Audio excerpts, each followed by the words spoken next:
Yeah, you know what time it is. It's time for the Geekenders podcast. MegaRan, Jesse and Dodger, what up?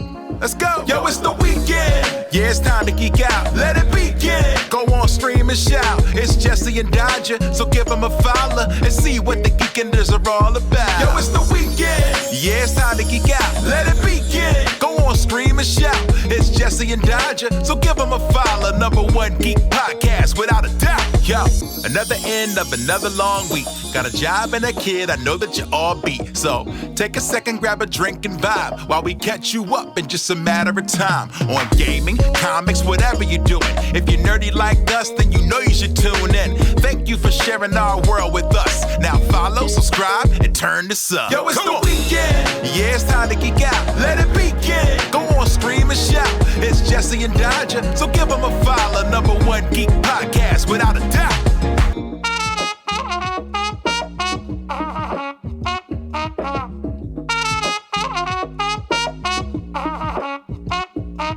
Hello, everybody, and welcome to Geekenders. Potentially the Game Awards edition. I assume we're going to talk about the Game Awards quite a bit. Did you watch Game Awards? So no, but no. Wait. Okay. I've learned my lesson, and I did homework before coming to Geekenders today. So I know who won all the awards, and I watched a ton of trailers. So I do know things this time. It's not all resting on your beautiful shoulders to explain literally everything to me. You're welcome. Hey, thank you for that. Yeah. Unexpected, but appreciate it. It was a fine awards show. I think for the first time in a while, it actually felt like an award show, and we also got all the trailers everyone loved, and then truthfully, honestly, bringing in Waldorf and Statler to brutally mock Geoff the entire time, I'm here for it. Smart. I will take that.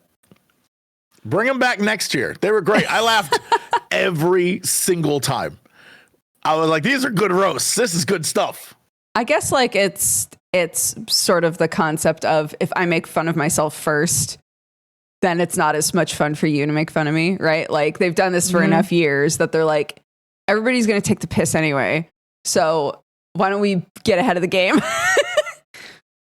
Yeah, and it's also a good way to, I guess Geoff really loves Muppets. I don't know what the deal there is, but he keeps having Muppets on. And I feel like if you're going to have Muppets, you might as well have the two that are universally just going to roast the hell out of you and everyone's going to love.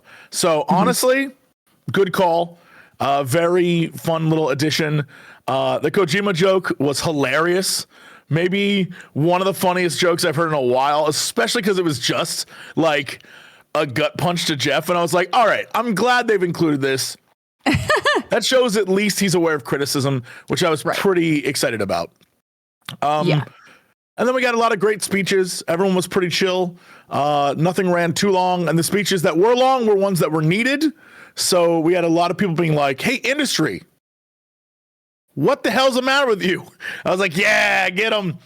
I'm glad that they honored, oh God, I keep forgetting his name. The dude who like literally created spreadsheets to help people get jobs who were laid off this past year. Right. I'm glad they gave him an award. It was interesting to see that he was recognized, but the entire time I was thinking, it's just like when you see, like a group of school students all put on a bake sale and raise $12,000 so their friend Jimmy could get a kidney. And you're like, that's sweet. That's so cute. However, why are we at the point where children have to raise money for other children? Like that kind of thing. Right. I see what you mean. I was wondering where you were going with that, but I see the comparison. Yeah, it's like, I get it.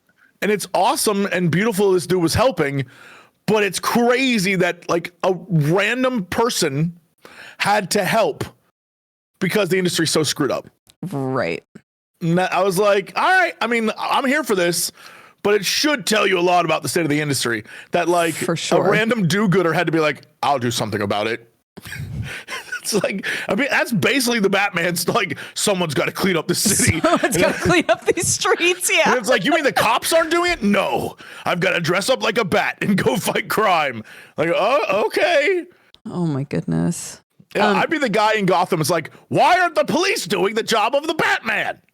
We don't need a Batman. We need better police force. Right. Why are we letting the Joker run free constantly? That's just a man dressed like a clown. How the hell is he out of prison again? Yeah. It was like 3 hours long. Is that right? Oh yeah. It was a long time. How did it feel pacing wise if it was that honestly, long? flew by. It was the first one of these in a while that flew by. I was shocked that it was as long as it was because when I looked down and it was 8, I was like, didn't we start at 4? What the hell just happened? Yeah, I was pretty impressed. I think all the reveals were fun.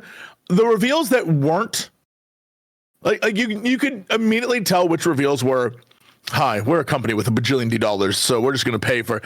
But most of them were like, yeah, all right. Okay, that looks awesome. You know what? Hell yeah. Yeah. Plus, Witcher 4 stole my heart, so I'm very excited. Of course. That's going to be great. Yeah. When I saw that Astrobot won a bunch of stuff, I was like, I'm sure Jesse was delighted. When I saw that there was a Witcher 4 trailer, I was like, I'm sure Jesse was delighted. I don't know if I was like keyed in to the matrix of Geoff Keighley, but I was nailing it. I would say 95% accurate on all my picks. There were a few where I just simply, like, I didn't know. Like, I was like, I guess Faker will win, right? But like the esports ones, I had no clue. Or like, what would win sports game of the year? I was like, I don't know. I hope maybe wrestling will win because that's fun. But everything else, I was just like making guesses, and it'd be like, and the winner is like, should I go to Vegas? What is happening? I was nailing it. So I did feel like, because for any of you who are maybe wanting to watch other episodes of Geekenders, we had an episode a few weeks ago where we sort of went through the nominees. And I think after doing that episode, when I looked to see who won, I was like, oh, yeah, we were pretty on the pulse with that. Or at least Jesse was. Like nothing really surprised me. Yeah. I'm fairly pleased by the whole experience. Happy to see that they I don't want to say spiced it up. If anything, they like de-spiced. I don't know how to it was just it felt like what it always should be. You know what I mean? Yeah. Like it didn't feel like Snoop came out, and if this was last year, it would have felt weird. But for some reason this year, I was like feeling it. I'm like, yeah, let's go, Snoop. I don't know why. I can't explain it. It just had like a better vibe this year all overall. That's great. Even though comparatively, I don't know that it was like, I can't figure out where the line between good award show and shameless award show is, but it's there. And last year they crossed it, and this year they didn't. And I don't know how to define that, and I don't know how to explain it, but it's something right? Like Harrison Ford being there could have been weird and awkward. Instead, man poo-pooed the teleprompter, and it was hilarious. He was like, I'm not gonna rate that anyway. Here, I was like, yo, okay. It was really funny and charming, and I thought that was great. I was gonna say, I think sometimes, when you can tell that the people involved are at ease versus being able to tell that they're not. Like it sounds like the way that people got involved with the show and did their part in the show had more ease to it. Like they were having a better time behind the curtain, and thus everything in front of the curtain had just a better vibe, like you were saying. Yeah, and it seemed more, I don't know, I don't want to say put together. I think every year it's put together very well. It's just for some reason they were locked in this year, and I genuinely think after the last one, Keighley and team heard the criticism. Because it wasn't just from like, contrarians on the internet. It was, everyone was like, last year sucked, dude. What the hell was that? Right. And so they clearly listened, and it was great. This year was great. So loved all of that. Watching Astrobot, like Astro Sweep, crazy. Dude. Even crazier, watching them be like, I want to thank Mario because of Mario, Astrobot. I was like, what is happening right now? What are we doing? So I was pleased by that. Shocked that Astrobot won as much as it did, but also Balatro like swept all the indie stuff, which I was saying the entire time. I was like, you can't nominate Balatro as Game of the Year and not give them every indie award. Like, it makes no sense. Yeah, it totally made sense for them to get best mobile game, indie game, all of that stuff. I was like, best like first time game. Like, yeah, of course. Like, there's no way it doesn't win that. And then the fact that they were just like, and then all these adventure things, Astrobot. I was like, yo, I was shocked by the amount Wukong won. Like, I expected Wukong to win something, but Wukong was like, got best action game, I believe. Yeah, I was like very not a small thing. Yeah, I thought that was interesting. It was a good night all around. I was impressed. Yeah, I think the only thing I was disappointed on was best adaptation, but I think even when we chatted about it before, it was like either it's going to be Arcane or Fallout. And Fallout won it. I feel like even just with how like the animation industry is right now, it would have been nice to see Arcane win because they've had such a staunch like no AI message and made like a beautiful show. It was art. Like Arcane 100%. Visually is art. I will. Yes. The reason why I thought Fallout was going to win, and I said this on the stream where I was like, I know it sounds crazy, but do you think Fallout's going to win because they announced the show last year at the VGA, or the Game Awards? Right. And I was like, they were on stage, the entire cast was there. Do you think, and then they're like, Fallout wins. And I was like, I mean, maybe there's something to that. Someone said that you could make the argument that Fallout was a better adaptation of what the game is, whereas Arcane is the lore, but not an adaptation of the game. I would 100% agree with that. Yeah, I think Fallout, Arcane did this as well, but Fallout made me want to play the game and experience it. And Arcane makes me want to see more of the universe. Yes. But I don't want to play League after I watch Arcane. After I watch Arcane, I want to like, is there like something I can read? Like, is there something else I can do in this universe besides like, actually play your game? Go find comics and stuff. Yeah. Yeah. I think that's the goal of every good expanded universe property, is to make you want to pick up the game and play it. Which is why, again, like Edge Runners was very, very good. It's I want to go play in that world. I want to run around in that world. Yeah. And then you could, right? And the problem with Arcane is that I want to play around in that world. And it's like, no, dude, you got to go to Summoner's Rift and fight Teemo and Glints and Scrags and Forsen and Hard Master. So, and if you're wondering, Jesse, do you play League? No, I made all those characters up. They aren't even League characters. You didn't even know. You shocked me. Can I admit something to you since we're talking about this? I started playing League this week. Didn't you start playing League before? Because all of your, I hesitate to call them friends, I'm going to say abusers, made you, they were like, yo, I'll play with you. No, I was the problem. I really don't want them to take the flack for this. I can't remember if I talked about this last week or not, but yeah, I went to Sam and I was like, hey, I might want to try League. Would you play League with me? And he was like, no, if we play together, we'll get divorced. And that sounds right. Yeah. And so I went to Summer and Summer said, hell yeah, bitch, let's play immediately. What are you doing right now? So I've been playing ARAM only, like a couple times a night.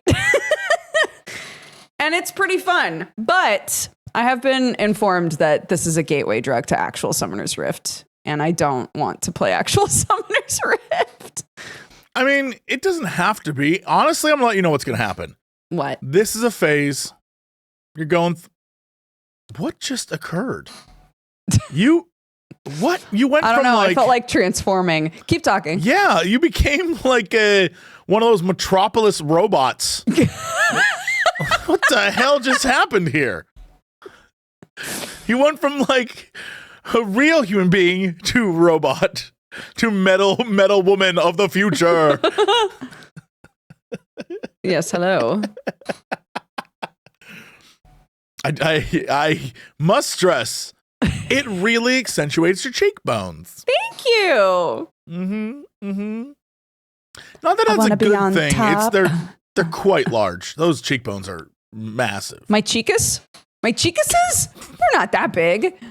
My cheekest. It sounds dirty. I don't.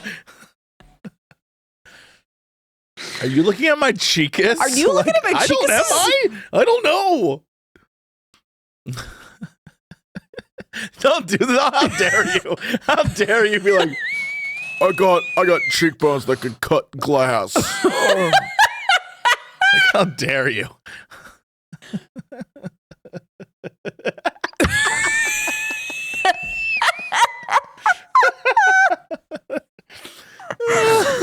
I need that as a black and white image.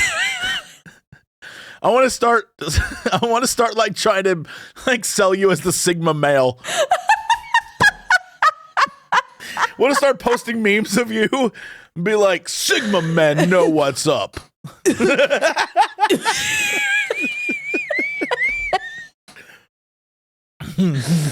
Oh God. Sigma dudes, it's trouble. That's it, bro. Sigma dudes told Sam that if they play League of Legends together, that you're not worried because there'll always be someone else. Divorce is only one path in your creative journey. Oh my God. Sigma Dukes is trouble. Sigma Dukes is crazy. Does not care about anyone but Sigma Dukes. Yeah. Mm-hmm. Oh my God. What were we even talking about? It doesn't matter. I don't know. Squidward? What were we talking about?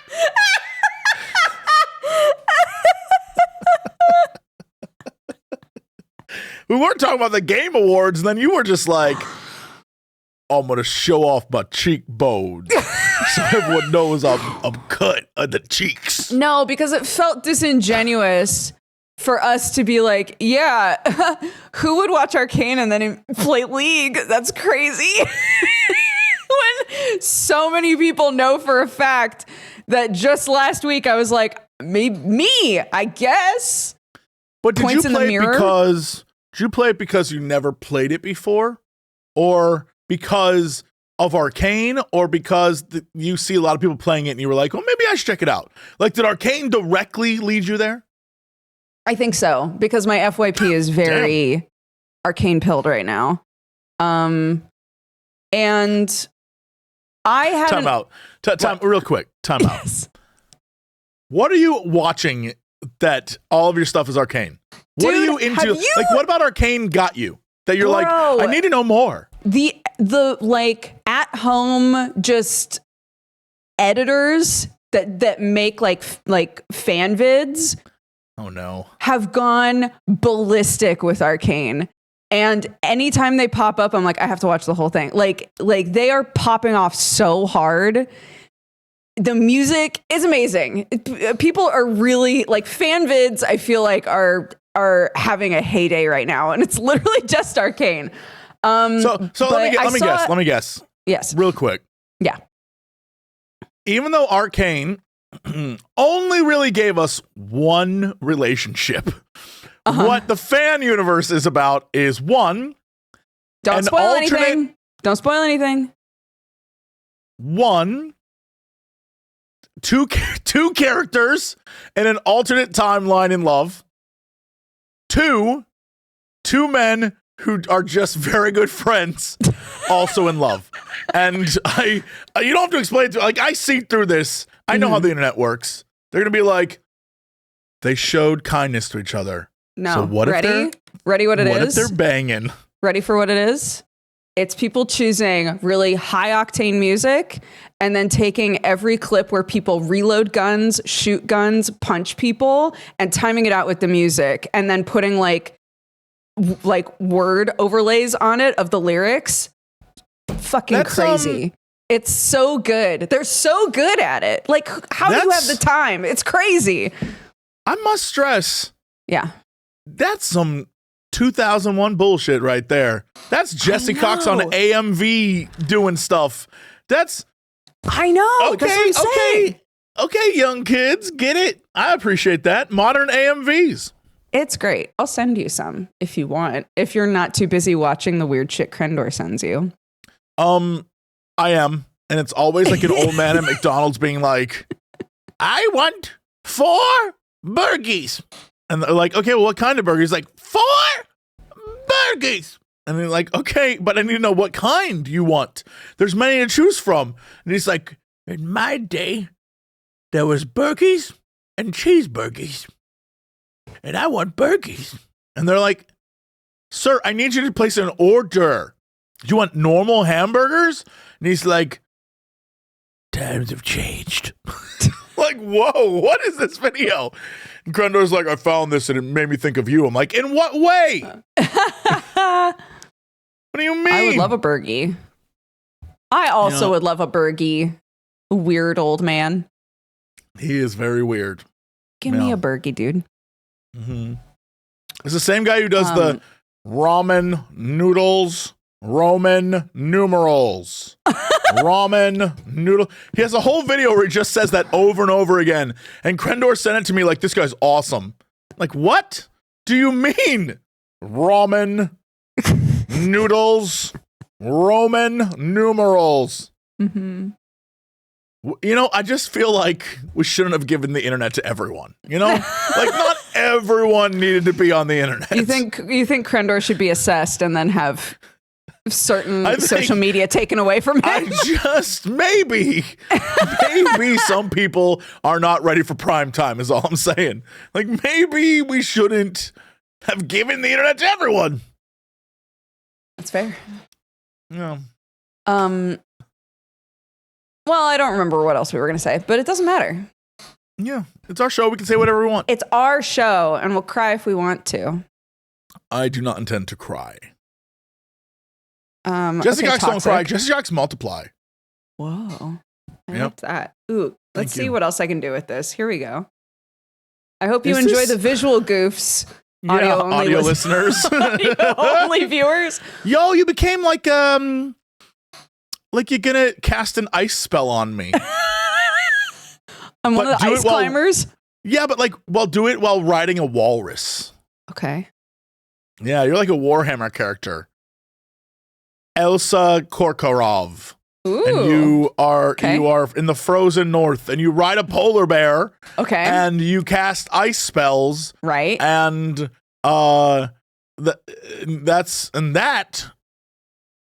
you also have a Russian accent. Okay. Oh, duh.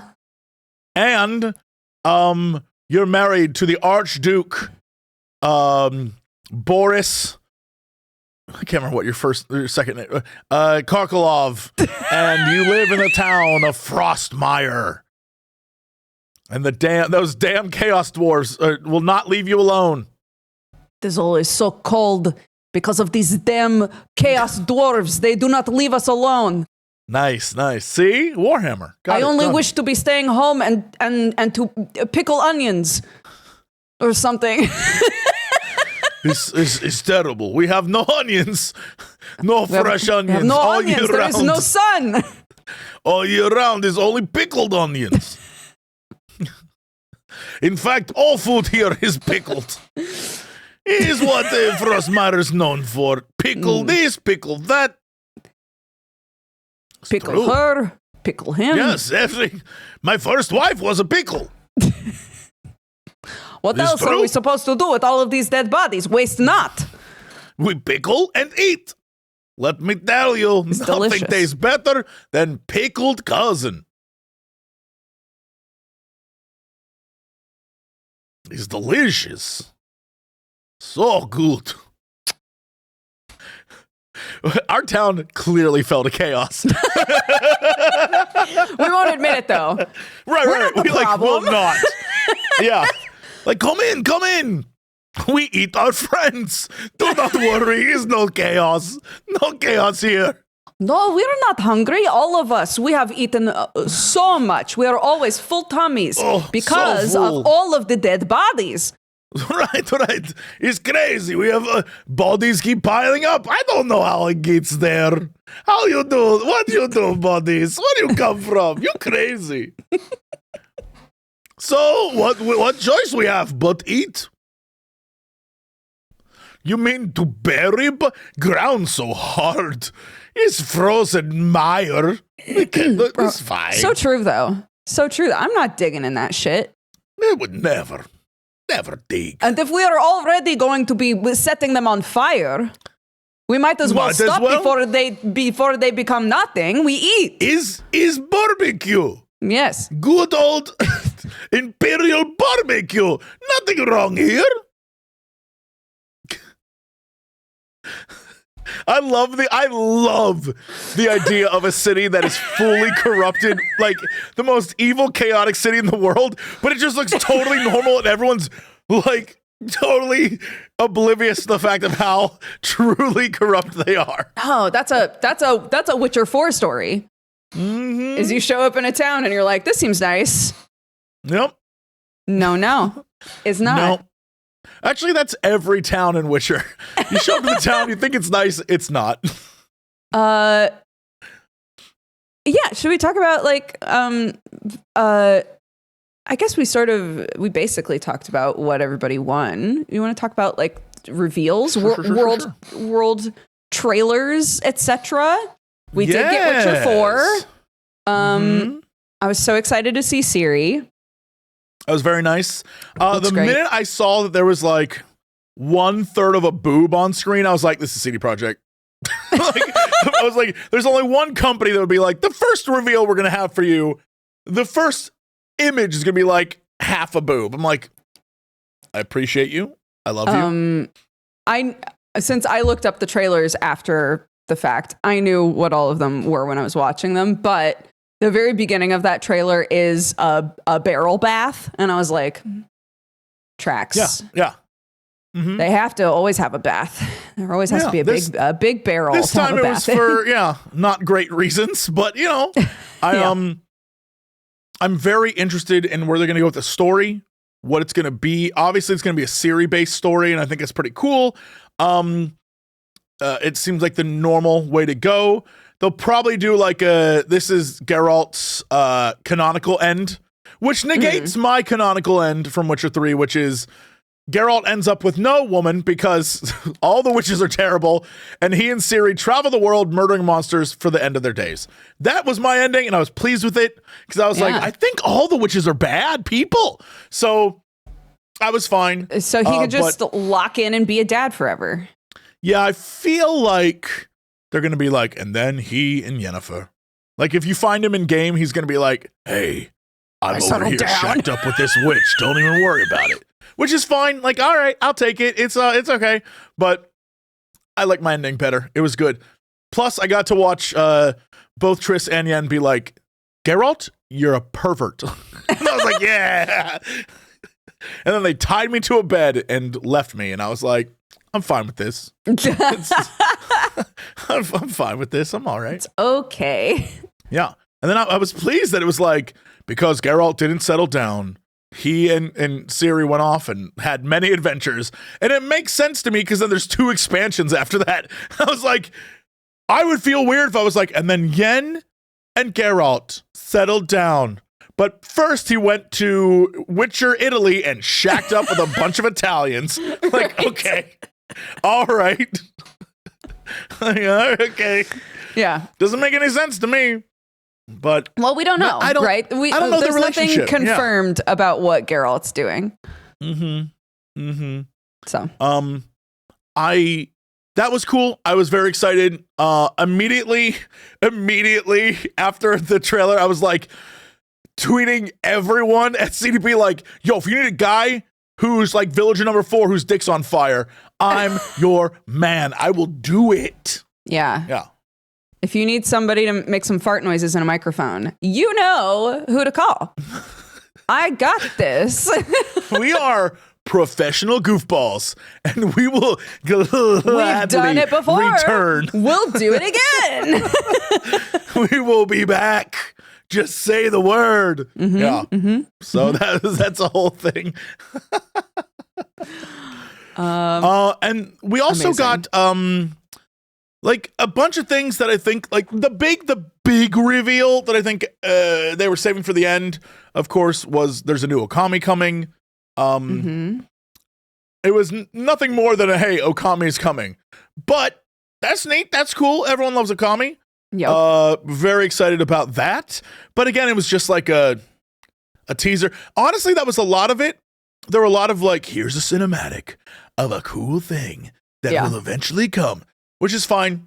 I don't expect like the best reveals at the TGA. What I expect is to see something like, oh, no, I can't wait for that. And then next summer we'll get some real stuff. But right, that was neat. Yeah. What was the other? I think the other one that happened like closer to the end was Intergalactic. What was that called? The space bounty hunter one.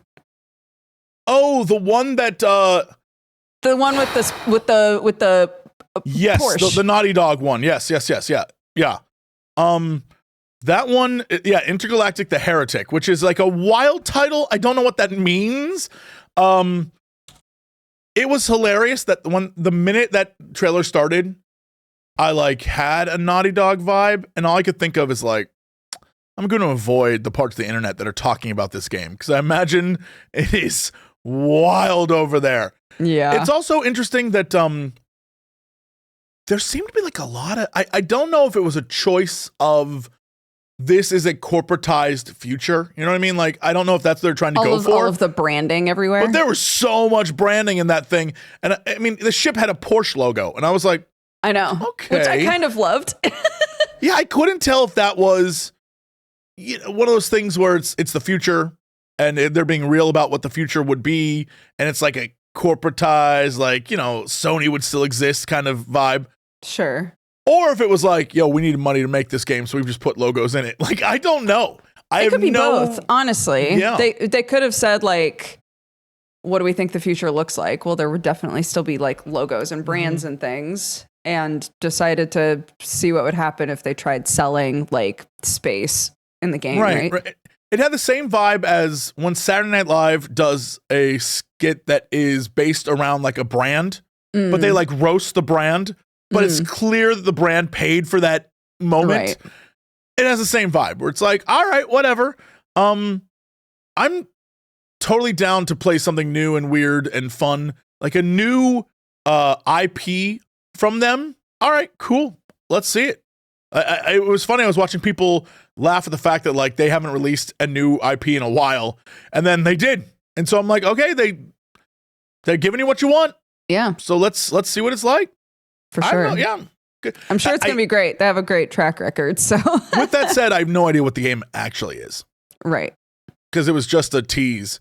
But the entire time I was like, so what am I doing in this game besides like talking shit and hunting down Come on Johnny? Like what am I doing? Yeah, because it doesn't necessarily, just because we saw, like a third person action sequence like right at the end there.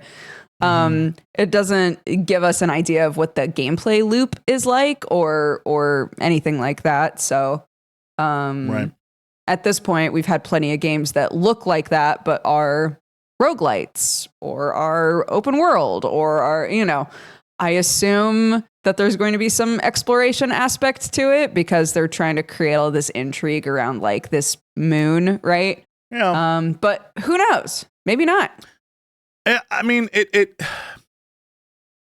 looks like they're spending a lot of money on it, which could be good, or it could be like, why did we spend so much money on this? I don't know. Again, it sucks, but you have to consider like audience reception on things and what people are going to think of stuff. And like, it's so weird that a company that has created so many great games, it feels like on the internet is starting from a negative. Does that make sense? Yeah. Where they're at like people, and it's not everyone, but there's just people on the internet who are just like, I don't like I hate Naughty Dog. Sure. I hate them. And so like, if you're starting from that position, it's an uphill battle when it comes to discourse on the internet. So like, I don't know how, thank God it's not my job to figure that out. Like, I don't know how you battle that. I don't know how you get out of that hole. I couldn't even tell you, but they like did what people wanted. So I hope that, I hope it's good. And I hope it starts something new and fun. We'll see. But like, I couldn't tell if that was going to end up being an Ace Combat style game or if it was going to be like an Uncharted-y game, or I couldn't tell what it was going to be, but I guess it's going to be like, I would love if there was little flying segments, but I have no clue. We'll see. Yeah. But I was like, all right, I'm down. We also had the new game from the It Takes Two devs. Yes. Split World? No. Yes? It's a split narrative, something like that. That game is split fiction. Split fiction. There we go. That's what it was. Well, I mean, we were right. We were there. It looks like a more expensive co-op version of my brain. We both played this game. Bookwalker. Whatever. Bookwalker. The Bookwalker, Thief of Tales. Did you not play this? Bookwalker is like such a good game. Bookwalker is yes, I did play this game. It feels like that, where we're going into books, we're doing stuff with narratives. I'm in here and I'm changing the story, but like I'm living through the story. I see what you mean. Yeah, it has the same vibe. I'm here for it. I think it'll be very cute. They've got a great track record of co-op games, so I don't expect anything but a fun time. Yeah. Like, I know it'll be a good game. Whether it'll be I think it's gonna be fun, amazing game, I don't know. But will it be good? Yes. Oh, I fully believe that. So when I saw the trailer, I was like, this will be fun. I can't wait till at the very end where they're like, only one of you can be the author. And then you have to like beat up your friend. There's going to be some bullshit like that. It's like, okay. All right. Yeah, I loved It Takes Two. I thought it was so innovative as like a co-op game. An amazing game. Yeah, they do really good stuff over there, especially, and I'm glad they've, like we talked about this before, when you have a studio and the studio nails something so well, and then their next game is not the thing they just nailed, and you're like, what was your thought process here? Why not stick with what you clearly are good at? You've made a team that's good at this thing, and I love that they're like, no, co-op fun adventures that you can play on your couch or your computer or wherever. That's what we do, and we're going to keep doing it well. And I'm like, yeah, bravo. Good work. Yeah, I guess, we're not in that position of having that sort of pressure one way or the other, but sure. I'm sure, that it's really difficult to figure out where's the line of doing what we already know how to do and also adding quality of life, adding new things that add to the experience, and elevate what we did before. Sure. Without people being like, it's too different. Stick to what you know, Yeah. So, I mean, I also like that, speaking of sticking to what you know, Joseph Ferris continues to be like, I'm going to swear every time I'm up on stage. This is who I am. This is the persona I've crafted. I'm going to shout out my children and then in front of everyone be like, I have a very hot wife. Like the entire time I was like, I love this man. This guy has just the right amount of like ridiculous ego to be like, I'm going to start making amazing games. I'm like, yes, you are. You know what, buddy? Go do that. well, you know what? Live your best life. And what's I think the reason why I can tolerate that when other people who very clearly have like a big ego are just unbearable is because he then retreats back to anonymity. Mm-hmm. He'll come out once, twice a year, talk a mean game and be like, we're going to be the best in the world, and then vanish until the next time. And you're like, yeah, you know what? In small doses, this is beautiful. I love this. You're great.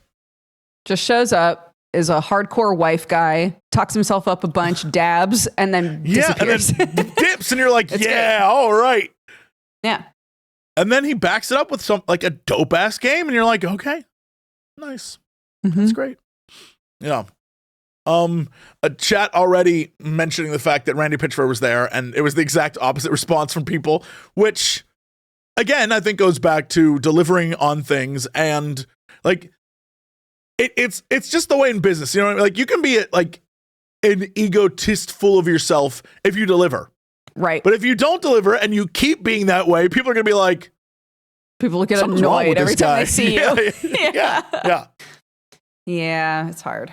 It was, I have no problem with it. I was like, okay, like in theory, I really want to love Borderlands, and I always have. And when I play with friends, I'm like, well, that was fun. Yeah.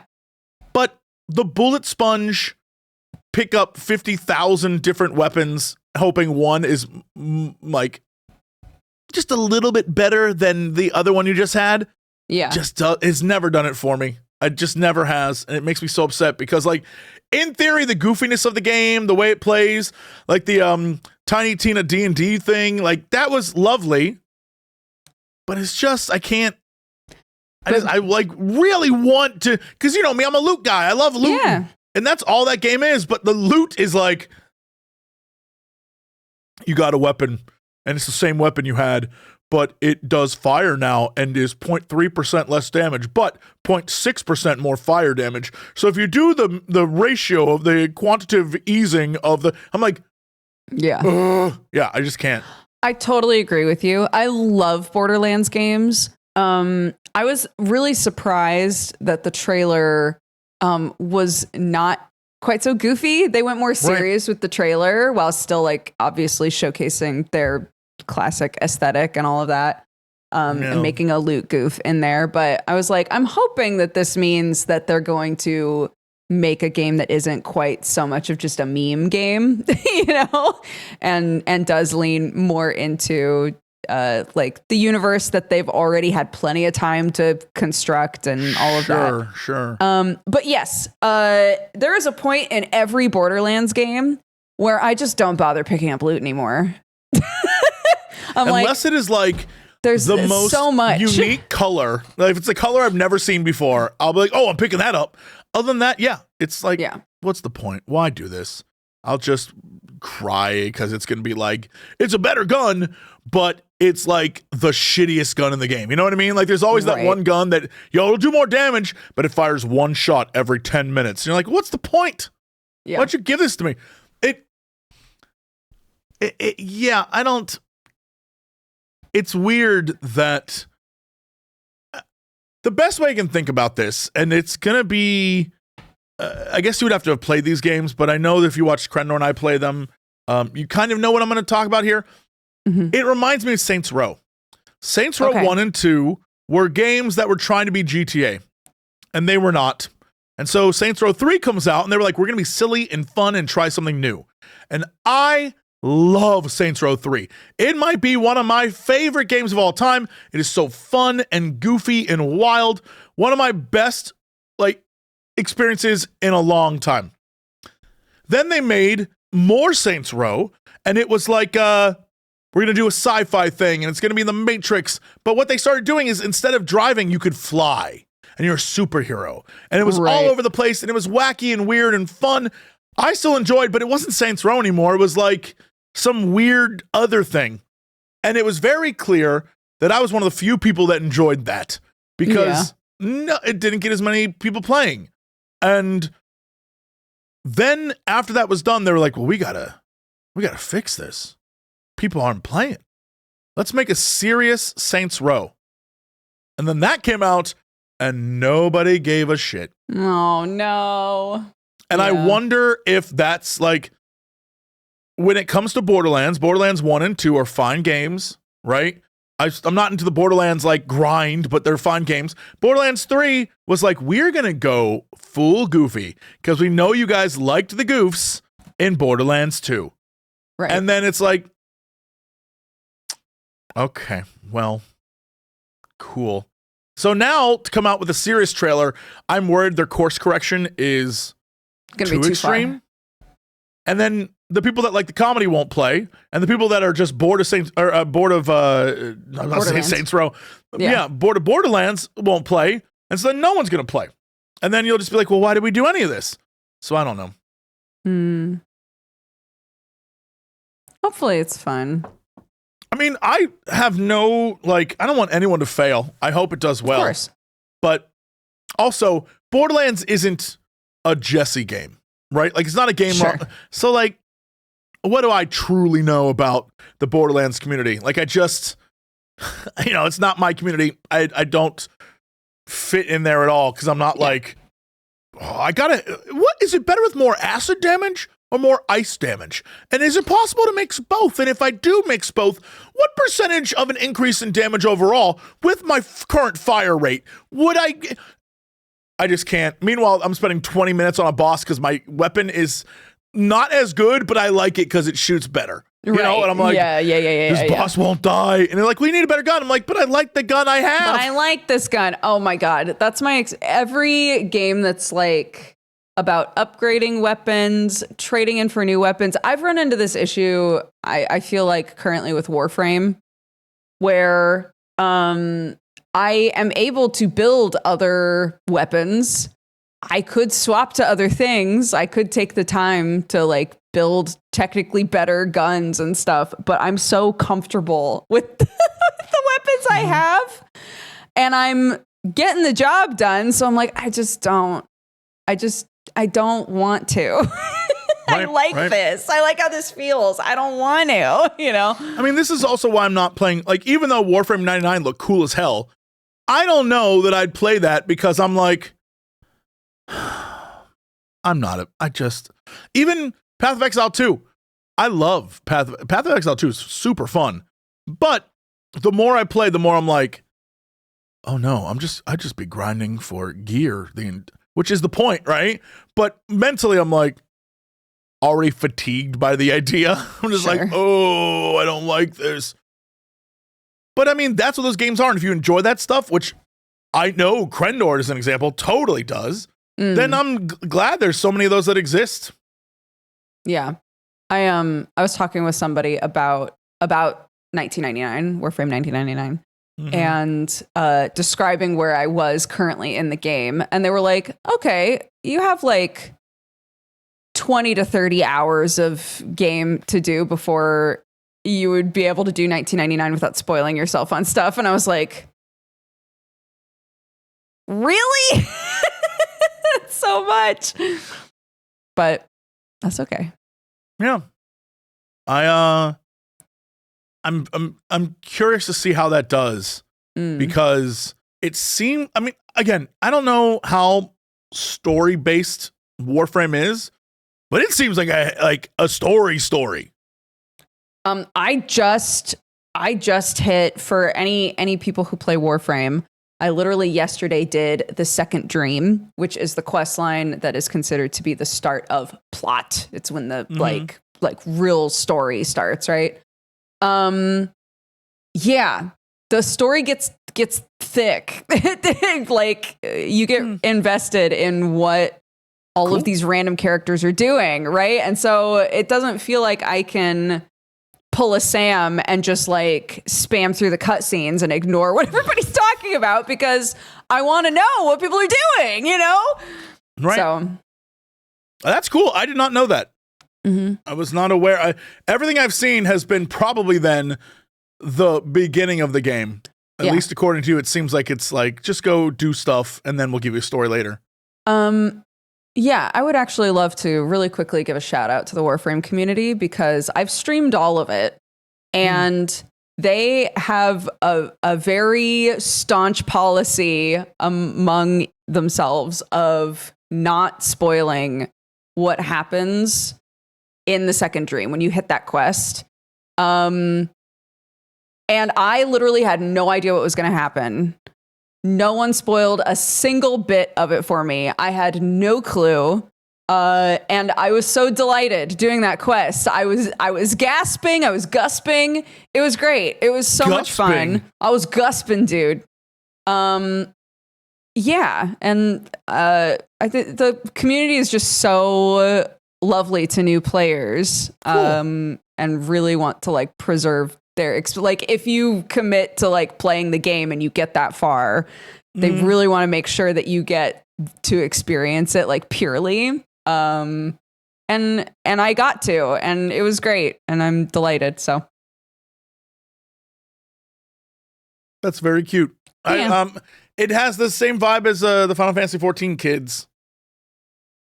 Yes. Where if you have the patience for the beginning of that, then like we're not going to spoil the rest for you. So I think that's cute. Yeah. I feel like the most that anybody says is like, oh, when you get to this point in the story, you're going to have a great time. Right. And but beyond that, I feel like people don't really spoil stuff. It's every conversation I've had with anyone about One Piece ever.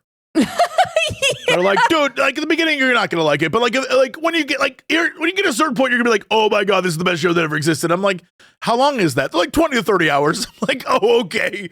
All right, then. Cool. And and it's funny because I laugh at that, but at the same time, again, I'm that dude who's like, you definitely should play Final Fantasy 14. It's great. It's going to take you left one full story arc, and it'll be like 50 hours of your life before it gets really, really good. But like when it gets good, oh my God, it's the best. Honestly, I think the thing that works against you the most with both One Piece and Final Fantasy is the fan artists. It is so, if you're on social media, it is so difficult to avoid pictures of XYZ characters, pictures of XYZ characters in XYZ forms. And you're like, I've never seen that before, right? Like, it's so hard to avoid that shit. Meanwhile, without like whitelisting stuff. The only Warframe fan art I see is like something that I don't know has a face, but has very articulated boobs and butt. That is every bit of fan art I see for Warframe. Like, perfectly drawn boobs and butt, and then something that looks like it maybe has a face. I'm like, okay, all right, Warframe. There are specific frames that are like ass frames. Yeah, 100%. The frame that I'm using right now summons 3 like tiny robots, basically. They basically look like small Warframes. And so I've been getting to do like exhausted single dad RP, and I just summon them and they kill everybody for me. And I'm like, have fun, girls. I'm really proud of you. It's very cute. It's great. It's fun. Yeah, that's very cute. I love that. What else did we get? Outer Worlds. Award? Outer Worlds 2 looks very fun. But by the way, I realize. So, have you watched Secret Level yet? No. Secret Level is the Amazon anthology series that is very similar to what was that? Love, Death, and Robots. Oh, okay. And it's an anthology series that each episode is think of it like a cinematic for a video game. So, one episode, for example, is Warhammer 40K, and it is I would say a backdoor pilot for the concept of Titus. Okay, Like, interesting. if you've never heard of Titus as a character before, it's kind of like a backdoor pilot for that. And it is one of the it is fucking awesome. I love that episode. It's cool as hell. Nasty. Yeah. It does, like, I don't want to spoil things, obviously, but you know how most Warhammer 40K like media for new people is like, you're a cool human and you're killing insert orc or some Xenos or whatever, right?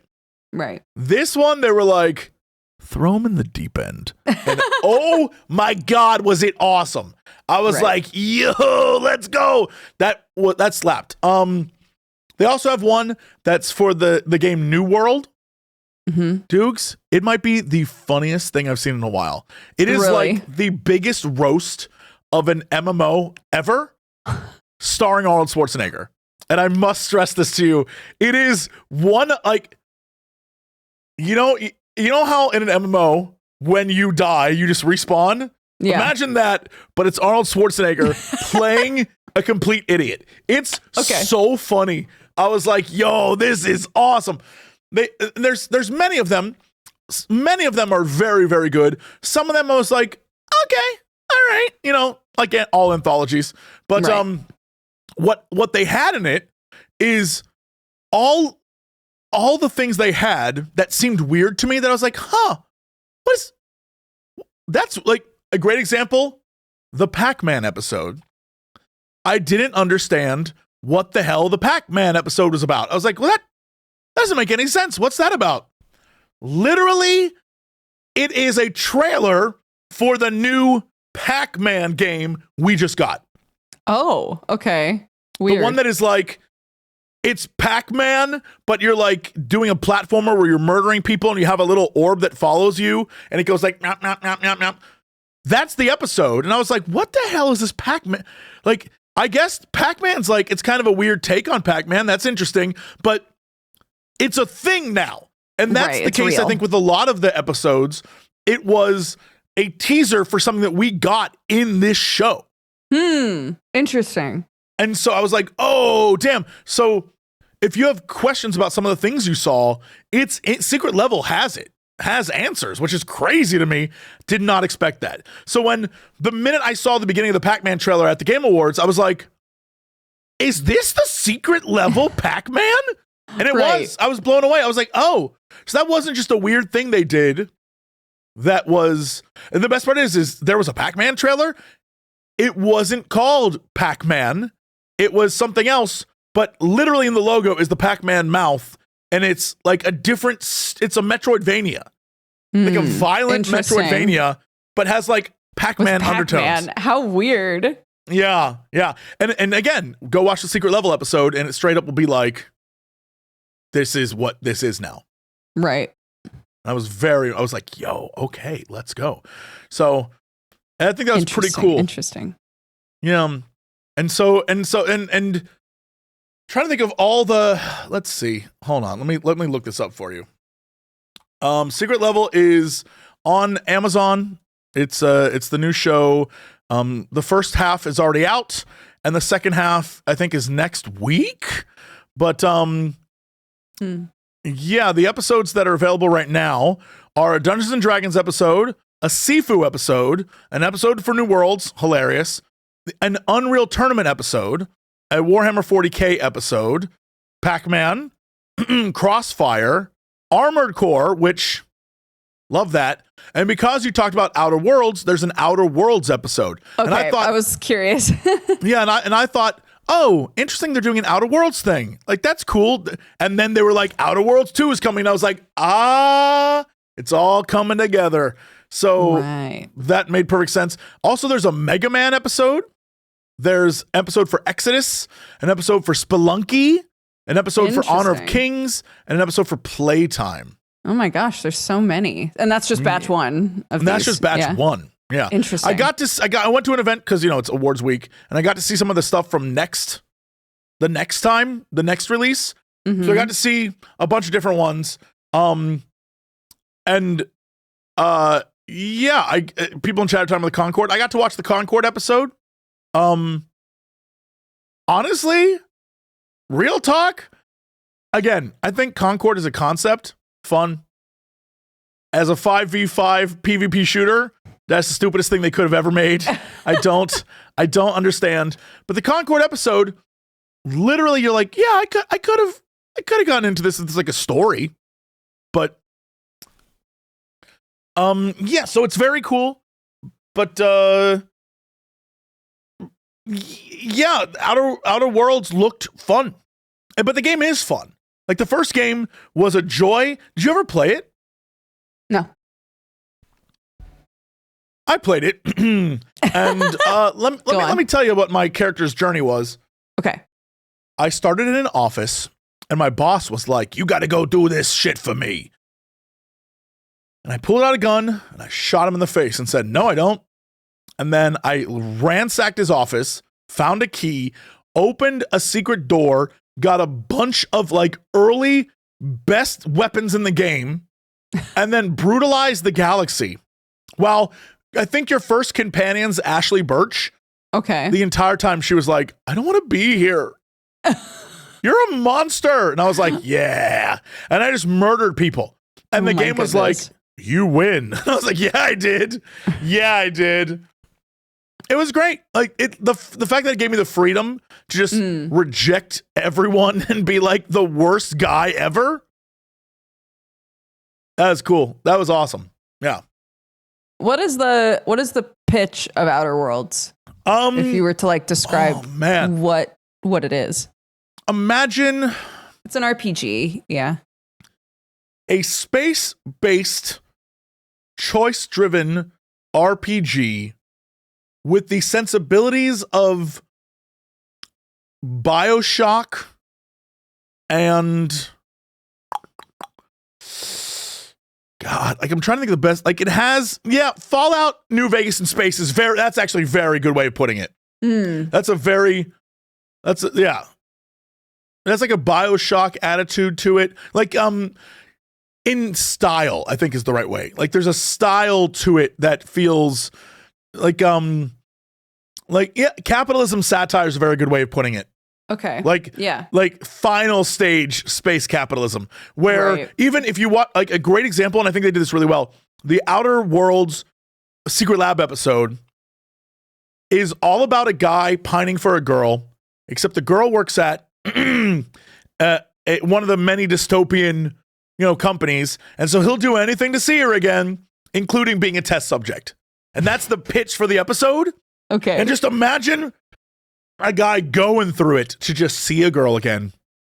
Okay. And that's and it isn't like it's played for laughs because it's so sad. You know what I mean? Like It is a universe where every mission you go on is one of the most depressing things in the world, but is played for a laugh. Right. Okay. And so, early on, you'll end up in I'm trying to remember, like you end up on a planet where they're running some tests on local animals, and you can either side with the company running the tests, or you can side with this liberation force, like that kind of thing. And so it's that vibe of the game. It's also going to take you very, very, very long to play, unless you play the Jesse Cox way, which is, you have a quest for me? Pop. Moving on. That was great. Oh my goodness. I love that. I think the biggest problem for Outer Worlds is that it came out the exact same time. I think within a month. I'd have to go look up the exact time, but it came out at the same time as Outer Wilds. I got the two games mixed up a bunch, and I think a lot of people did. Yep. I think it affected both games because no one knew which was which. Yeah. And if you go back and look at footage at the time, people will be talking about one of them and say the other name. Right. Yeah. Well, hopefully this one gets some good treatment. Yep. I'm very excited. Again, had a blast with the first one. I love the idea. This goes back to like Baldur's Gate 3 or like, playing Deus Ex, any game where the devs say there's many options. You could do this. I'll be like, okay, I will push that. Like if you're telling me that I have the option to, like, when we were in Belgium and they were like, right, for Baldur's Gate 3, you can do anything. I was like, could I be a bad guy who wants to be a good guy? And they were like, I don't know, can you? And then it was in the game, and I was like, bro, yes. That's what I hope for this, is that they continue where if I want to be a giant space asshole, I can be that. Mm-hmm. And so I'm hoping we get that again, because that's one of the things I loved about the first game and the fact that characters, your companions, who are the people who are like, I trust you the most, they were like, are you holding me hostage on this ship? Can I leave? And I was like, no, you can't leave. I'm crazy. It was great. Yeah. Oh, goodness. No, hoping for good stuff. We also got a new Helldivers 2 update, which we have our third front open. Looked great. Very excited about that. I'm happy they won some awards because, again, being in the moment of Helldivers was just like, it's hard to explain if you weren't there. Mm-hmm. Like, that moment clearly passed. It's just like, a game again. But there was a time where Helldivers was like, everyone was playing it. Yeah. Yeah. It was like a wave of, I don't even know, like you had to be there for it. Yeah. And so that was really cool. I being a part of that, getting to throw yourself at swarms of enemies and like die for your friends was great. I was like, let's go. Love that. Yeah. It got best ongoing game or something like that. Yes, and it won another one as well. But man, what a time to play games. So I'm happy it did that. I'm happy they finally opened a new front. That'll bring a lot of people back. It made me immediately be like, should I go play this tonight? And then I was like, no, I have to be up for Geekenders. No, Jesse, no. But I really wanted to. Yeah. And yeah, that's a nice feeling. I mean, even if immediately afterwards you're like, no, stop. But it's nice to see a trailer or watch someone playing a game and be like, oh, this makes me want to play, Yeah. Yeah. And so that was great. I'm not say best part, but one of the funniest parts of the night is when the Squid Game was announced. And as they started bringing up the Squid Game people, all I could think about it would be the best joke in the world if they were just like, corporate executives, you have been selected for the Squid Game. Only one of you will leave here tonight. I would be like, yes, finally. But they did do one funny call out, but it was like not funny in a way that literally was like sad funny, where they're like, all CEOs and studio heads, your private booths for the Squid Game will be available after the show. And I was like, oh, right. Even in the Squid Game verse, they get to watch people die for their entertainment. I was like, cool. Yeah. Cool. I don't understand. They made Squid Game a game, but gave it like the goofy aesthetic of Fortnite. Yes. I do not understand at all. I was saying the same thing. I was like, I don't think this art style was the correct choice. No, I don't. I mean, going back to what you expect studios to do, when we got the Sifu follow-up and it was a soccer game, football, I was so weirded out because I was like, okay, I mean, it looks like a fine soccer game. But the entire time I watched the trailer, I expected people to break out into a fight. Right. Like, I expected a dude to jump kick another dude because that's what I expect from that studio. And instead they're like, no, dude, it's same assets, basically. We're going to use the same style, same everything. But it's just like a really fun soccer game. And I was like, okay, I'm not going to tell you not to make it. But I was like, when's a guy going to jump kick the goalie through the glass? Right. Like, when's that happening? And it didn't. And I was like, okay. I don't know. Is this like this is like the DOA beach volleyball of the Sifu universe? I mean, DOA beach volleyball was like, look, we're gonna try something different. But really, it's not volleyball and it's not a fighting game. It is a one-handed have a good time simulator. They knew what they were doing. They were like the bathing suit that covers the least and have a great time. Yep. They were like, crank jiggle physics up to 5,000%. Things that jiggle should not jiggle, we're jiggling them. Yeah. Yeah, I fully expected it to be like, it's, like, remember back in the day, there was a whole wave. I don't know how much it was around the world, but at least here in the States, we got hit with a wave of sports games that were soccer based, but also like combat. So there was a Mega Man. Mega Man Soccer is one of my favorite games. I love that game where you play as Mega Man characters and you'd like blast soccer balls at each other. Like that was cool as shit. There were a lot of games like that. Or yeah, Cars. They did it with Cars. You know, when we had like basketball games where you'd be like, he's on fire, or a football game where you like knock a guy into the stands. Those games were awesome. Yeah. And I thought they were bringing that back with this. I thought we were getting soccer plus Sifu. Like you're kicking a ball and then beating the crap out of a guy. I was ready for it. And it was like, no. It's just soccer. I was like, oh, I mean, it looks beautiful. The art looks great. The stadiums look cool, but I kind of wanted it to be a fighting game too. Whatever. Yeah, I guess like a more extreme version of Red Card. Did you ever play Red Card? Yes, I know exactly what you're talking about. Yeah, where it's like, yeah, you can beat, this is a soccer game and you can beat people up in it. Yes. Yeah. Oh my God, they could have called it FIFU. That's hilarious. Yeah, that's so funny. Sam made a tweet saying it should be called FIFU, so that's what really I think good. of it as. That's really good. Nice, Sam. That's very funny. Mm-hmm. I don't know. It looked cool, but it wasn't, I expected something wild. We also got speaking of the New World Arnold Schwarzenegger episode of Secret Level, we got First Berserker Kazan, which made me laugh the entire time because it just reminded me of the Secret Level episode of Arnold Schwarzenegger, because it seemed he was a big muscle-bound berserker dude, and the entire time he was like, Elstrom has, like, what is this? Elstrom rises again! It was like just, but it was a different thing entirely, and it looked cool. I'm sure that'll be a fun game to play. But it was ruined by the fact that literally a day before I'd watched Arnold Schwarzenegger do the exact same thing. And that's all I could think about was just inserting Schwarzenegger's voice into that trailer.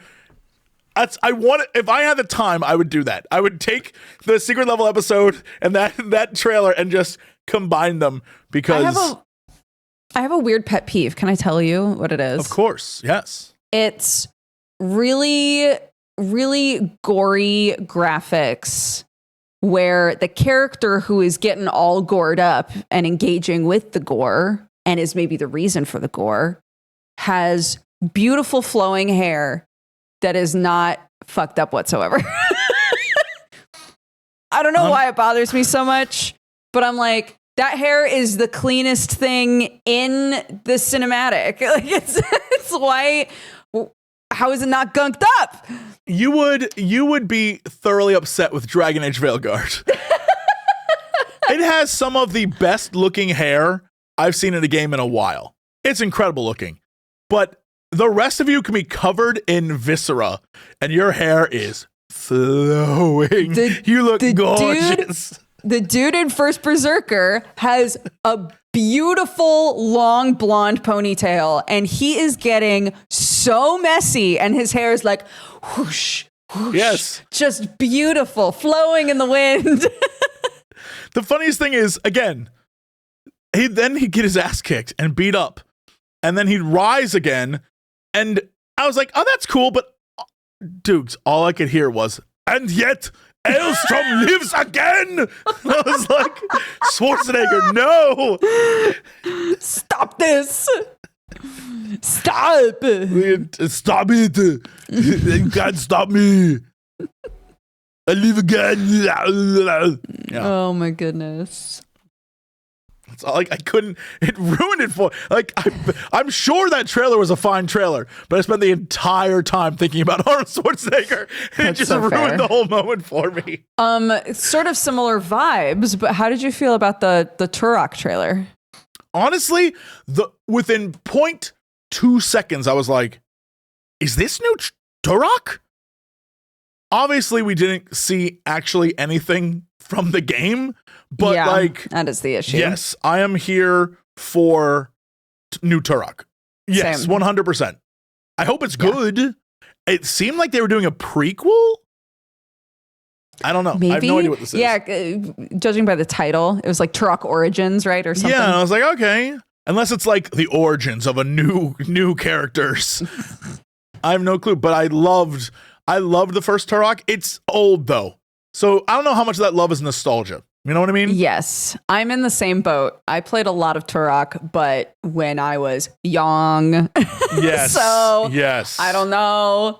It would be interesting to go back and play it again and see whether or not I get annoyed with it. Mm-hmm. Yeah, there was gameplay. I mean, how much was real gameplay and how much was just in-engine stuff? Like, I don't know.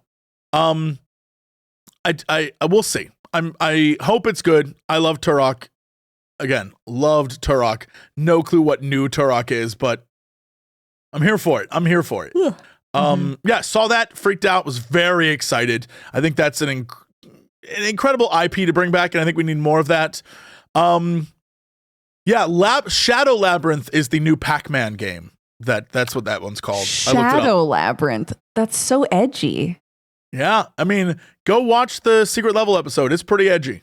Okay. It's cool, but it's like when the episode starts and it says Pac-Man, I was like, oh, it's not. We're doing edge. Okay. We're not doing like okay. We're like okay, but right. It's cool. Like it's not bad. It's cool. So very excited. Also, new Ninja Gaiden. I was like, brother, what are we doing?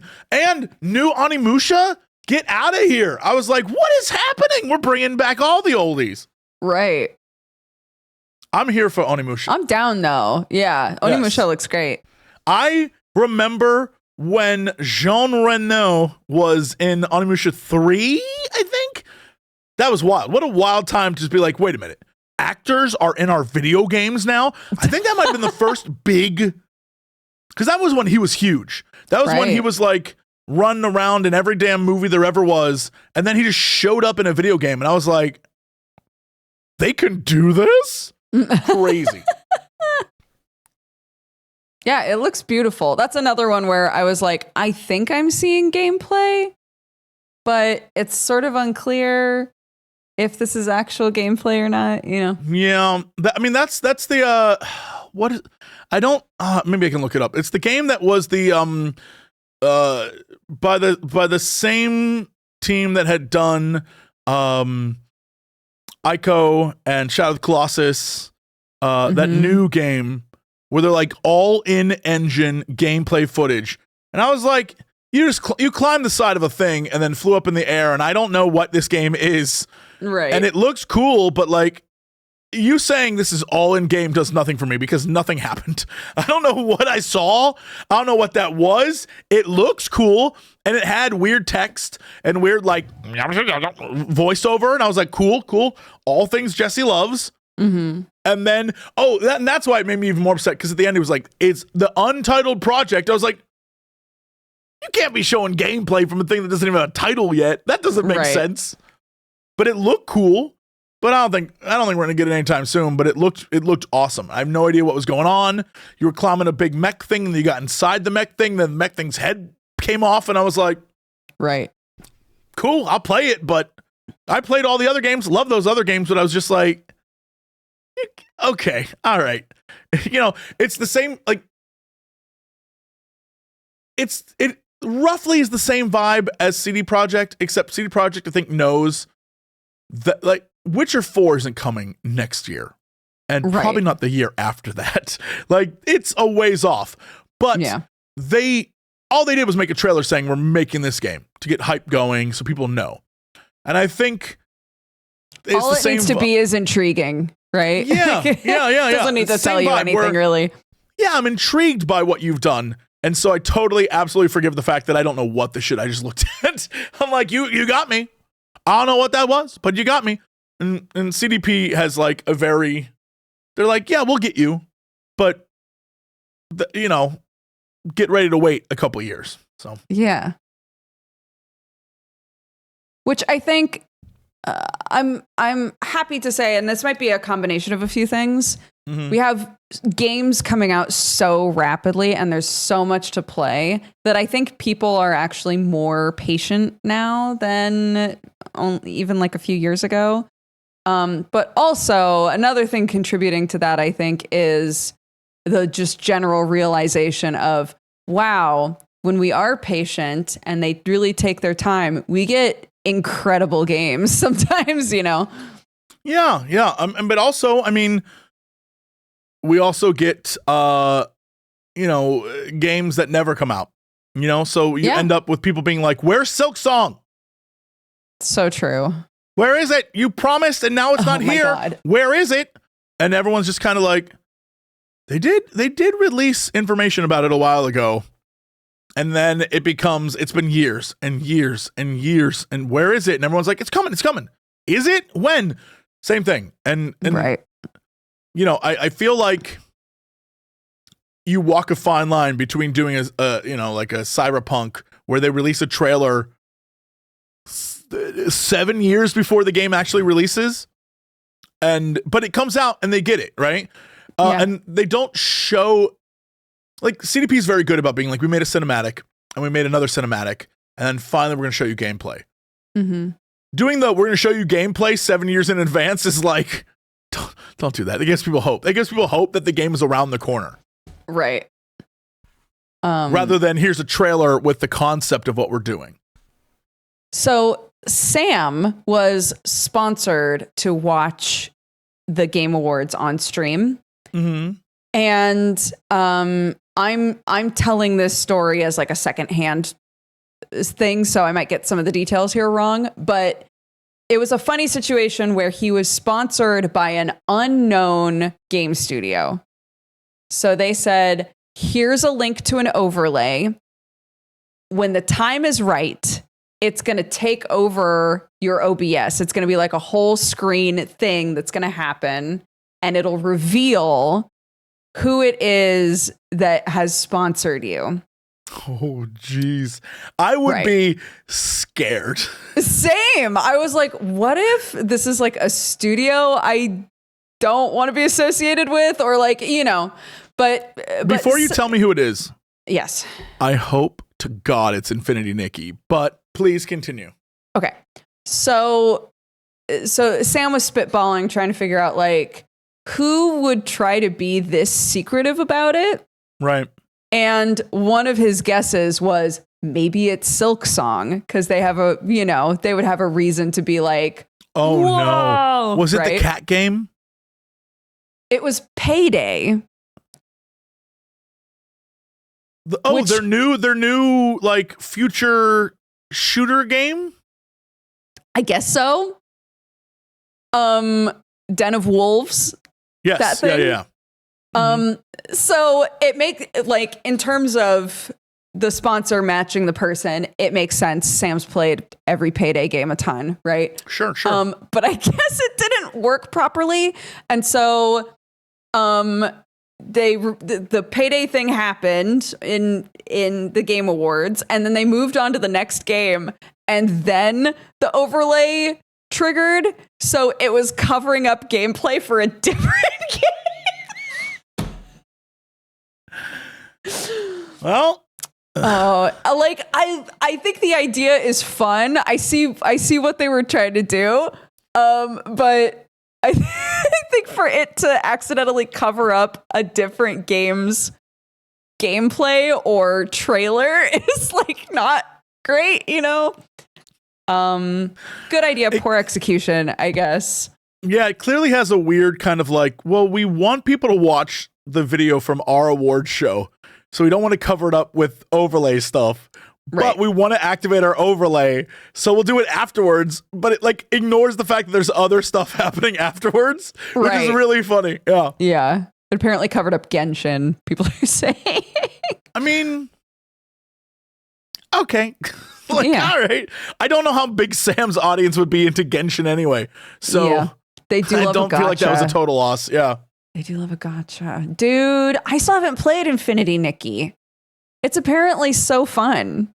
Everyone who has played it has told me it's awesome. And I'm like, in what way do you think it's awesome? What about it? And they're like, dude, it's just so much fun. I'm like, and I haven't played it yet, but supposedly it's like a fantastic mix of just like a hyper feminine game and also great mechanics. Like the boss fights are really fun. The combat is really fun.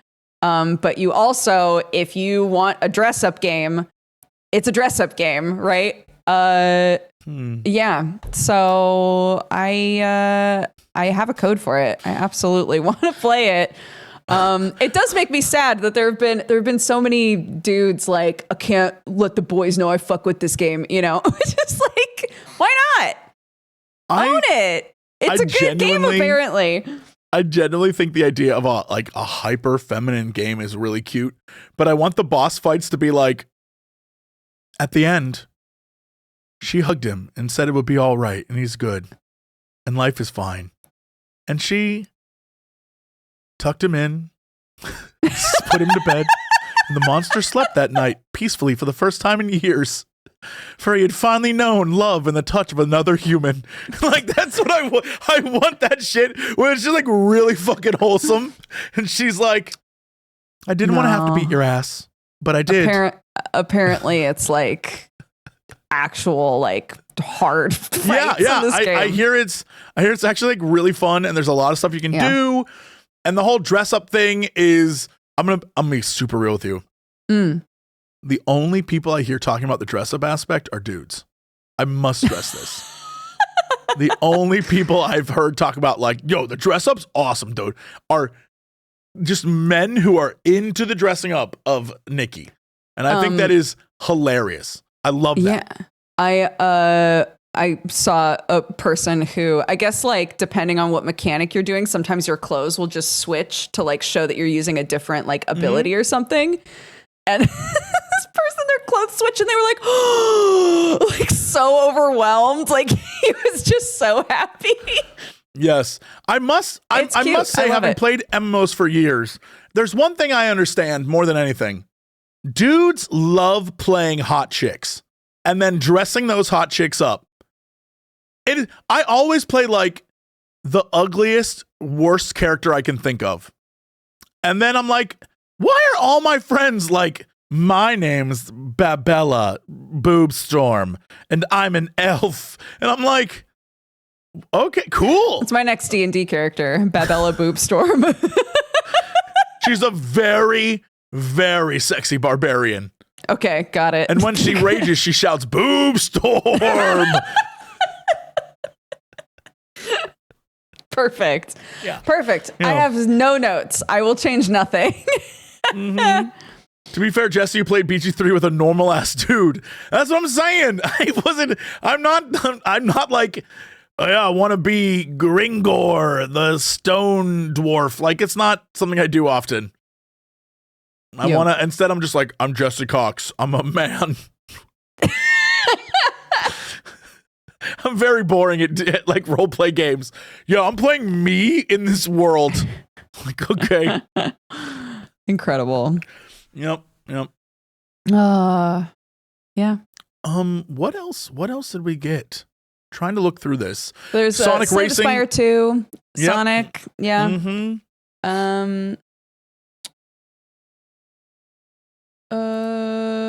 That game that kind of looked like Genshin but wasn't Genshin. There's a lot of them, be it Star Rail or Zoneless, Zen Zoner, all sorts of different ones.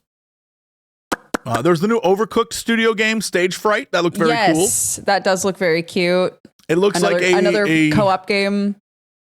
Yes, it looks like a solid Jesse Dodger game in that it has strong Dead Space 3 vibes, where I know that when we play, where we see I'll different be things, struggling and dying, and you'll be like, these flowers are beautiful. I'm like, no! I'll be screaming. Yeah, that looks very fun. The Project Century, the Like a Dragon game that may not be like a dragon, that is like in early 20th century, I assume Japan. I can't remember what it was. That looks awesome. I was like, yo, I love a game like this. This is cool. So that could be very, very fun. But we only got really kind of like a tease. I'm trying to think what else we got. the co-op standalone Elden Ring game that I couldn't tell what it was. It looked like it was going to be Elden Ring Fortnite, but then it became more Elden Ring Monster Hunter. I don't know what that game is. I'll be honest. I have not a clue what it is, but it looked cool. Game of Thrones game, which looks like you just an extra in the last season. Honestly, of Thrones. It's a weird time to like do Game of Thrones content, but I guess games take a while to make. The entire time I was like, yo, this kind of looks like Shadow of Mordor, but Game of Thrones. That's cool. I love that game. This could be a ton of fun. And then the entire time it was like, do you remember the final season of Game of Thrones? One of the worst seasons of TV every ever. Scene, I was like, oh, I remember this part of the show. If they would have just set it on the wall and not had anyone from the show there, it would have been great. I would have been like, yes, I would 100% play a game where you're just on the wall as part of the watch. Yes. They could have done they could have done so many cool things. They could have had it be like like just off the top of my head, it's hundreds of years before, you're a dude on the wall. Yeah, you have to deal with the North people and you have to deal with the politicking and all the shit, but like you're going out, you're going on adventures, but then you find something out there and you try to tell people, but they don't listen to you because no one's ever seen. And you could do a story with that. Yeah. And it doesn't have to be like hints at what's going to happen in the show and in the books.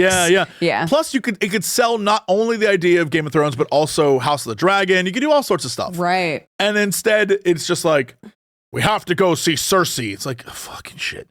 Okay, yeah, let's go there. And we can remind me about how I loved Jaime Lannister as a character, and then he completely betrayed any growth he had over the last 7 seasons in a truly terrible choice. Bro, I'm like, don't. No. I never thought I'd be more mad at the ending of a show than I was at the ending of Lost, and yet here we are. Yeah. Here we are. I'm like, it says a lot about, like, Lost had a lot of cultural impact and then ended badly. Yeah. Same with this. A lot of cultural impact and bad. And it's just really upsetting to me that I'm like, couldn't we have nailed this?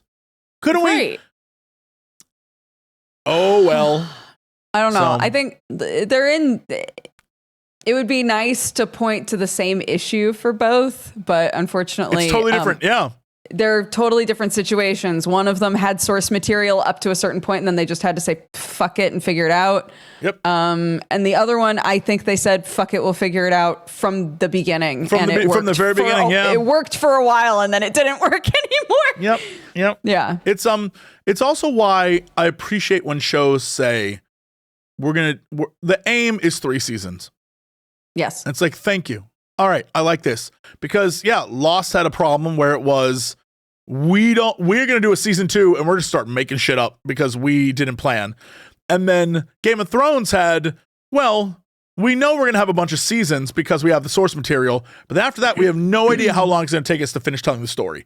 So they could then say, yo, we want to make a Star Wars movie. So we're going to finish it right now. And then not only do they screw up the Game of Thrones, they didn't get their Star Wars movie because they screwed up Game of Thrones so bad. So, yeah. Walking Dead also had like a long, slow death. Yeah. Where it had that huge cultural impact. And then they just kept sort of betraying the viewers often enough that people just slowly trickled away. Yep.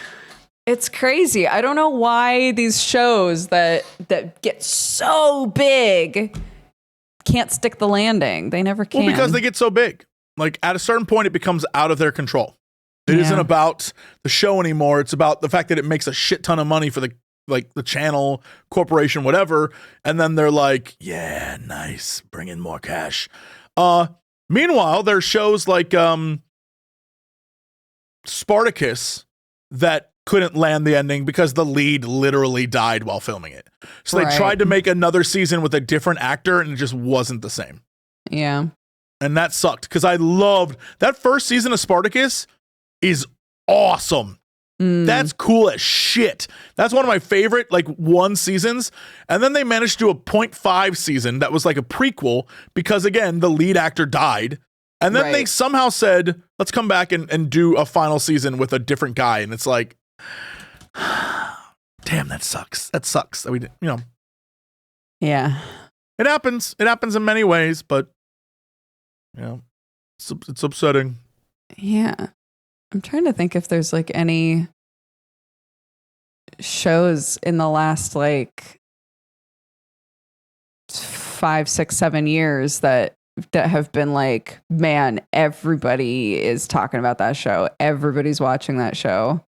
But I don't think there really has been. I think because streaming. Maybe. I think streaming makes it so you have to have bought into the service and then watch the thing with everyone else. Like there's not like Arcane is popular in our circles. Yeah. But it's not universally. Arcane is not what we're talking about. My mom is not going to watch Arcane. Same with Fallout. Yeah.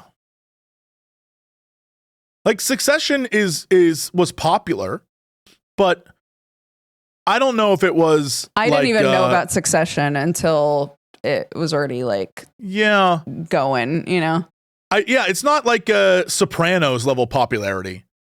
Squid Game maybe.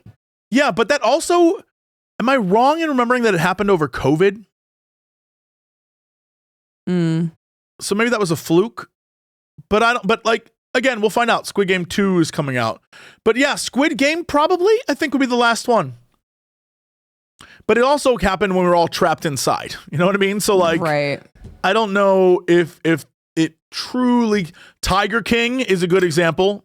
But Penguin, I think Penguin nailed it. But I don't know everyone who's like, yeah, Nana's been talking about Penguin. Like I don't know that's happening. I'm gonna text my mom. And find out if she and my dad watched Penguin. This will be my good. mom watched Penguin, loved it. But my mom is also secretly a low-key mega nerd. So, did you and Daddy watch Penguin? We're gonna find out. Stranger Things, I think season 1 and 2, yes. After that, people started to whittle off of Stranger Things. Yeah, like I don't think it has the same impact it did before. That's another one that was only supposed to be a season. yeah. And they were gonna it's gonna be like an anthology thing where every time it'd be a different story. Yeah. Every season was, it was going to be kind of like Twilight Zone, except a full season. Mm-hmm. And they were going to explore like different, I wish they had done that. That would have crushed. That to say, I really love some of the characters they've introduced in Stranger Things. I like some of the character development they've done in Stranger Things. But if they stuck to their original vision, I think it would still have the same impact because there would be like newness to it each time, Yeah. And I mean, they tried to do that. They tried to do the newness with each season being not only a different time period as they move forward into the modern era, but also a new type of like D&D inspired villain. Like like it's there, except I think just because, it's one of those shows that as time goes on, just like in everything, people fall off. She said, yes, I don't have HBO Max, but I watched 3 episodes at Chrissy's, my sister's. Mm-hmm. It was fantastic. Yeah, it's a good show.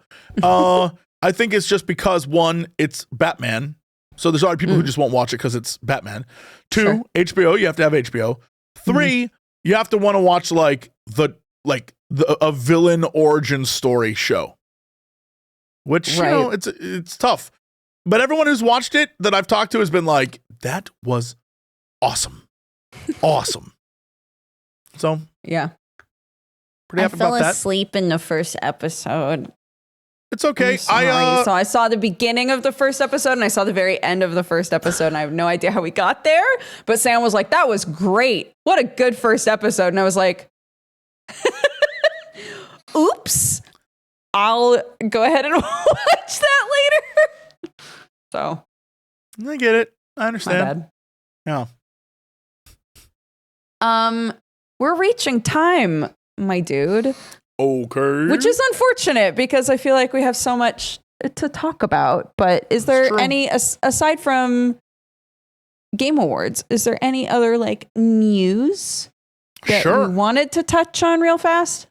Well, first off, Yes. Somehow, the internet is still ludicrously horny for Marvel Rivals. Yeah. They are ripping 3D models, which, God help us. You know what that means. It's only a matter of time. It's only a matter of time. Poor Squirrel Girl. Oh God, don't say that. Also, looks like our dear friend Erdorf has announced that maybe a Faith movie is in the works. Ooh. That's very cool. I wish only the best for him. We had a release for Alien Rogue Incursion, a VR Alien game. Very cool stuff if you want to be terrified and never close your eyes again. In some of the goofiest news in the history of news, I don't even know what to make of this. Jeremy Allen White, who is the bear, will be starring in the new Mandalorian and Grogu movie as Rata the Hutt. And now if you just Google Rata the Hutt, originally a little baby boy, I assume now fully grown, and I don't know what their thought process was, but he's stinky. He is literally stinky. So excited because this dude, everybody wants to lick his face. Make him a little creature. I'm so excited. Yep. So I'm so excited. I can't believe that's what they're doing. I love it. Yeah, I absolutely loved. They were like, let's take a hot it actor right now and just make him a Hutt. That's hilarious. That's so funny, and I'm kind of here for it. Whether the Mandalorian and Grogu will be a good movie, no idea. I mean, right now Star Wars is all over the place, but I love this little thing they're doing, and I'm here for it. So that's very fun. Also, we got a first-person Fortnite 5v5 shooter. Just when I thought there couldn't be any more, Fortnite was like, there can and there will. So that is a thing that now exists. Good. And we also got a very interesting kind of PlayStation poll. So Famitsu ran a poll for readers about the 30 best games across all PlayStation systems. Okay. And these are your 30. Number 1, Final Fantasy VII. That's from 1997. Number 2, this is crazy, but I guess maybe it's a sign of Japan. Monster Hunter Portable 2nd Generation. Okay. Number 3, Xenogears, which I must stress, 1998. Also, Xenogears, a fantastic game, but literally one half of a novel. Like half the game just becomes reading. Number 4, Final Fantasy X. Number 5, Resident Evil. Number 6, Monster Hunter Portable 3rd. Number 7, Metal Gear Solid. Number 8, Ark the Lad 2. Number 9, Ridge Racer. I love Ark the Lad. Number 10, Dragon Quest 7. Number 11, Final Fantasy 8. Number 12, Monster Hunter World. I am shocked World is 12, but okay. 13, Wild Arms. Great game. 14, Gran Turismo. Number 15, Final Fantasy 9, which is, it's crazy it's down that far. Number 16, Suikoden 2. Number 17, Final Fantasy 11. Crazy that's even on the list. Number 18, Metal Gear Solid 3, Snake Eater. 19, Dragon Quest 8, Journey of the Cursed King, which Dragon Quest 8 was my first Dragon Quest. Love that game. 20, Kingdom Hearts 2. 21, Suikoden. 22, Shadow Hearts. 23, Dynasty Warriors. I assume that's the first, because it's from 2001, so I'm assuming that's the PlayStation 2 launch title, Dynasty Warriors, which would have technically been Dynasty Warriors 2. Whatever, don't care. Love that. Persona 4 is 24. Doko Demo Isho, never heard of that. That's 25. Yakuza is 26. 27 is Crash Bandicoot. 28 is Tales of Eternia. 29 is The Last of Us, and 30 is Ghost of Tsushima. An interesting list, but again, it's Japanese viewers. It tracks if you think about it from the perspective of a Japanese player. Yes, the fact that there's if you were to ask an American audience, definitely Last of Us would be higher. You know what I mean? Mm-hmm. Like the impact here was completely different. So I think it's interesting just to look at that. And yeah, it's pretty much the news. Hot dog. That's it. We did it. As always, it's what we do. It's what we do. Mm-hmm. It's always a delight, my friend. What are you up to this week? Oh boy. Trying to prep for the fact that this coming week I will be in Chicago, Illinois. To see the Crendor? Yes, we're doing a live show Friday night. It's sold out. It's going to be great. So live your life, kids. Be good. I should, in theory, still be around, but in laptop form for next Friday. Okay. Because I promise you, no one will be up. By the time we have to do our podcast, no one will be awake. And so I'll have plenty of time. Perfect. Yep. Fantastic. Yeah, guys, if you enjoy Geekenders, like I was saying, a couple weeks back, we did an episode that was like our sort of first impressions about the nominees for the Game Awards, if you wanted to compare and contrast. But just generally, all of the Geekenders, the VODs are on youtube.com/Jessie Cox. They do not exist here on my Twitch. And we're on all of the podcasty things if you want to just listen to us audio only. However, as displayed earlier today, you do sometimes miss a visual goof, which are inevitable. The best visual goofs. If you're not watching, you're missing out on Dodger taking a scarf and putting the scarf over the head. I became a little babushka, and then it was pretty amazing.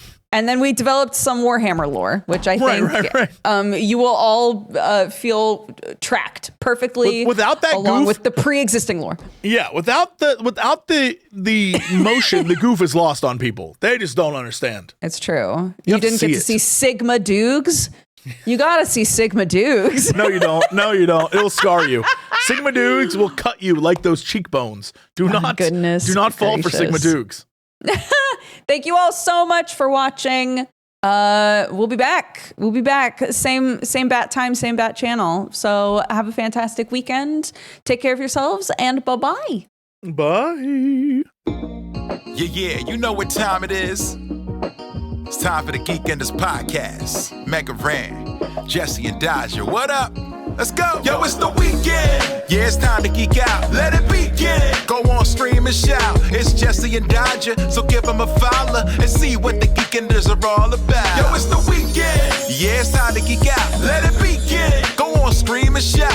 It's Jessie and Dodger, so give them a follow. #1 geek podcast, without a doubt. Yo, another end of another long week. Got a job and a kid, I know that you all beat. So take a second, grab a drink and vibe while we catch you up in just a matter of time. On gaming, comics, whatever you're doing. If you're nerdy like us, then you know you should tune in. Thank you for sharing our world with us. Now follow, subscribe, and turn this up. Yo, it's the weekend. Yeah, it's time to geek out. Let it begin. Go on, stream and shout. It's Jessie and Dodger, so give them a follow. #1 geek podcast, without a doubt.